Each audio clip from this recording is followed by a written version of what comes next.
kolesterol ni sebenarnya dia badan kita yang produce. Liver kita boleh produce kolesterol tu sendiri, dan badan kita kadang-kadang dia perlukan kolesterol. So the issue dia bukan numbers of kolesterol. Isu dia adakah kolesterol kita tu rosak ataupun oxidize.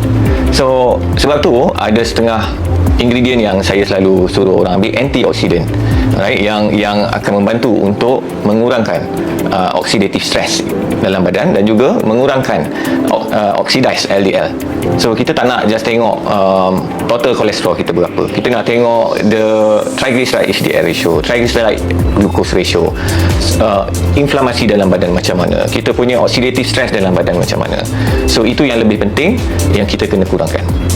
So contoh ekstrak pokok pine ni dia ada active ingredient yang tolong reduce the LDL oxidation. Okay, so akan mengurangkan oxidative stress dalam badan.